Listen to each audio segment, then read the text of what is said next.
Alô amigos, esse é o canal RK Santos trazendo o que falaram de Inter e Santos no Sport TV. Veja aí. Agora destacando mais um jogo dessa 7ª rodada do Campeonato Brasileiro entre Santos e Internacional. Duelos entre Gabigol e Neymar e também Bernabé e Alan Patrick em destaque também do lado do Internacional. A pergunta é, poderia ser um grande jogo entre Santos e Internacional pelo tamanho das duas camisas, mas a gente está falando de um momento das duas equipes que é difícil saber o que esperar dessa partida hoje.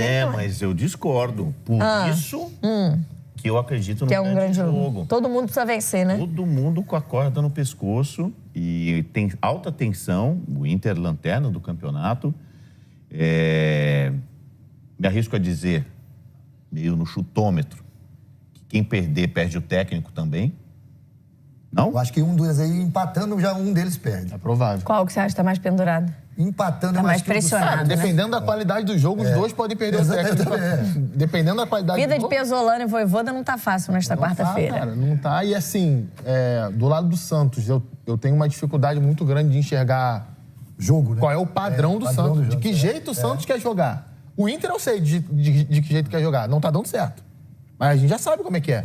E acho que muitas vezes há uma opção errada de característica de estilo para a qualidade de zagueiros que o Internacional tem hoje.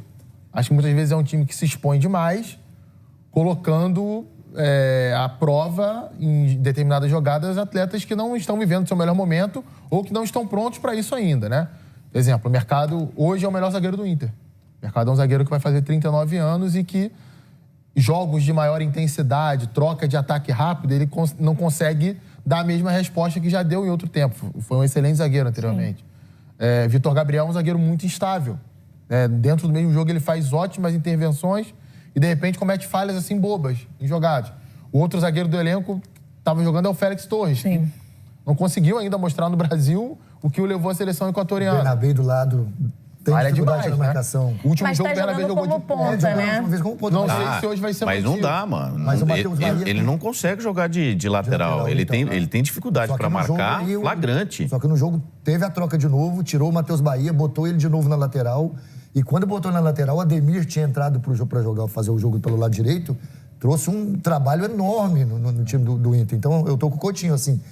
Cara, eu vi o time do Internacional, alguns jogos eu não tinha trabalhado, mas tinha visto. Tinha pelo menos um desempenho razoável. Ofensivamente o time até chegava, produzia. Não fazia gol, mas produzia. Nesse jogo foi assim, muito abaixo da crítica.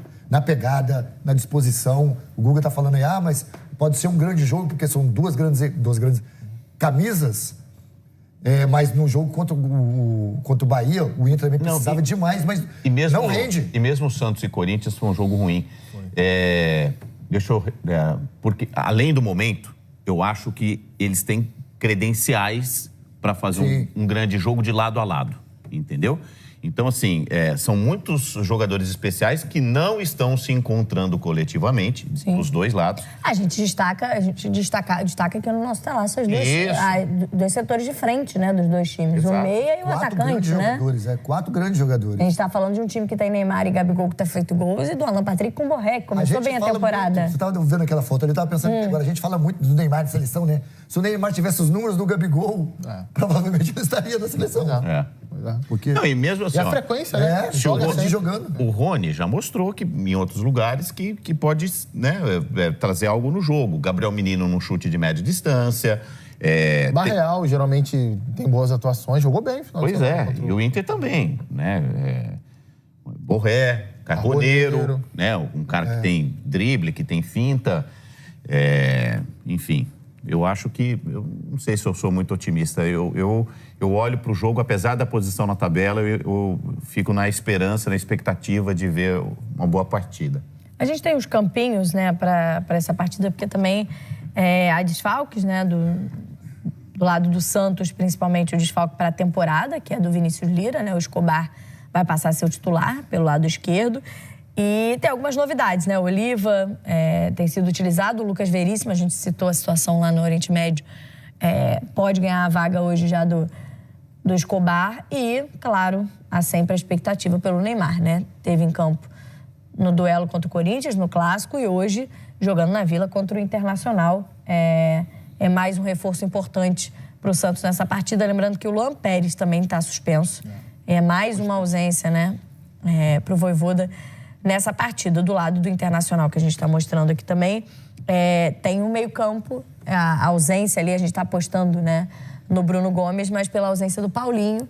Então, tem algumas opções, mas a gente está imaginando que o Bruno Gomes seja o substituto e com essa possibilidade dessa dobradinha pelo lado esquerdo, com o Bernabé jogando como um ponta, para o Matheus Bahia trabalhar a questão defensiva do time. E, em resumo, eu olho para os dois times, eu não vejo uma bola tão feia como eles estão jogando, entendeu?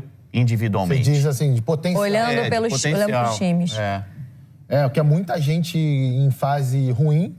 E coletivamente os times não encaixaram e acaba prejudicando o lado individual. Agora, só tem um detalhe dessa ida do Bernabé para a ponta, que você tira o melhor do que o Bernabé pode apresentar. No jogo. Do que o Carboneiro, perdão. Exatamente. Carboneiro mesmo sendo destro, né, Paulo? Ele ama jogar pelo lado. Rabiscar para dentro, na direção da área, fazer tabela, finalizar. E ele rende muito bem pelo lado esquerdo. O Carboneiro é um jogador que tem talento e tem habilidade. Confortável, né? Ele vinha bem naquele setor. Então, assim, se as possibilidades que o Inter tinha de finalização, de jogadas ofensivas, era muito por aquele setor do lado dele. Aí você desloca aí pelo lado direito.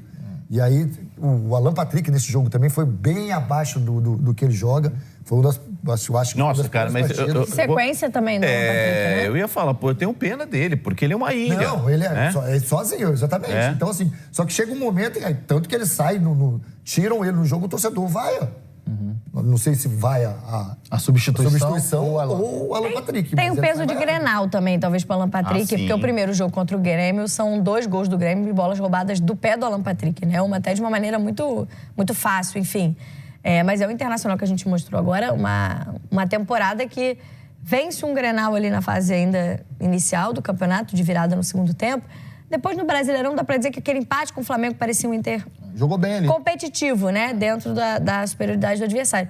Mas depois disso... Então, o jogo contra o Atlético Mineiro, fora de casa, quarta-feira passada, se não estou enganado. O Inter não fez um jogo ruim, não. O Inter jogou bem esse jogo. Acho até que poderia ter vencido.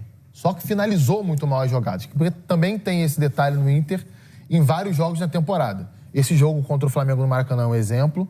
O segundo jogo da final do Gaúcho contra o Grêmio. A gente pega o primeiro tempo. Poderia ter terminado ali pelo menos uns 2-0 pro Inter. O Inter foi bem superior ao Grêmio naquele primeiro tempo ali. Só que tem essa dificuldade, cara. Os jogadores de ataque, eles estão muito ansiosos na hora de finalizar, ou não estão vivendo o seu melhor momento tecnicamente. O Pesolano tentou trocas, né? Esse jogo de quarta passada, por exemplo, jogou o Alejandro. Final de semana, o Alejandro já ficou no banco de novo, jogou o Borré. Dessa vez agora botou os dois. Botou os dois. Entrou o Alejandro depois no segundo tempo. Então, assim, o time... Eu vou, assim, por mais que no final de semana não tenha sido assim, mas na maioria dos jogos do Inter na temporada, o time produziu ofensivamente. Onde eu tô falando de como o time quer jogar. Eu vejo o Inter jogar, eu vejo os padrões ali. Como que é a saída de bola, como o Carboneiro se mexe quando o Bernabé ataca, as conexões que o time tenta buscar em campo. Nesse ponto, não é um time desorganizado. Tô falando isso do lanterna do campeonato. Ofensivamente, não é. Agora, quando o time vai defender, cara, aí, sim, é muito exposto. A hora que perde a bola, muitas vezes demora para fazer a recomposição. Quando vai marcar alto e essa pressão é superada, é um espaço imenso entre os setores. O Grenal mostrou isso na final. O primeiro jogo, principalmente. Isso aconteceu com uma certa frequência ao longo do primeiro tempo. Eu acho que tem uma questão ali até técnica mesmo. Eu até tenho falado sobre isso. Tento evitar, porque parece que a gente está individualizando em cima de jogador. Mas, por exemplo, a dupla de volante titular do Inter hoje, Ronaldo e Paulinho, são bons jogadores. Principalmente o Paulinho, o primeiro ano dele no Vasco foi muito bem. E foi elogiado no jogo contra o Flamengo, por exemplo. Foi o melhor em campo. Jogo. Mas o Paulinho, no ano passado, no Vasco, ele não entrava no time. Ele não era utilizado pelo Fernando Diniz. Ele voltava de uma lesão, né? Sim, mas assim, a lesão, gente, já tinha tinha tempo, né? Então, assim, provavelmente no dia a dia ele não estava mostrando o suficiente para ser um titular do Vasco ou receber oportunidade, né? Ao longo do jogo. Beleza, virou o ano, tá no Inter, titular do Inter. Ronaldo. Titular absoluto. Ronaldo, ano passado, no próprio Inter, teve muitos problemas para se firmar. Eu lembro de um jogo que ele perde uma bola, o Inter leva um gol, um jogo, se eu não estou enganado, de Libertadores. Ele é muito vaiado pela torcida, depois fica um tempo fora do time. até não era relacionado, volta a ser relacionado na reta final e hoje é um titular da equipe.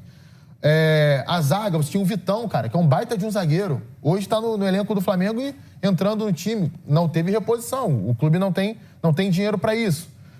As questões defensivas do Bernabé, cada vez mais expostas. Que a reposição foi o Torres, né? Félix Torres. Tem uma questão tem uma questão enfim. O Rocher tá mal. O Rocher tá mal. Aguirre, lateral direito, que chegou bem no Inter, tá mal. Então é muita coisa, cara, que você vai somando assim. E juntando com o que o Inter no ano passado, por isso que o que você falou no começo lá, não é uma surpresa negativa, porque o time do Inter, do que foi ano passado, que já saiu do rebaixamento na última rodada, e por ajuda de outros terceiros. Lógico, ele fez sua parte, mas com a ajuda de outros terceiros. E esse ano já entra com um time pior do que o time que estava ano passado. Então, assim, surpresa, será que é negativa? Agora, surpresa é de você estar ali atrás, o último colocado de lanterna, e não ter vencido ainda no campeonato. Isso é uma surpresa. É muita coisa. Nem no Beira-Rio, nem em casa, né? Onde foi importante na última temporada para o Internacional. Eu espero um grande jogo, eles me Só detonaram. Né? Só detonaram.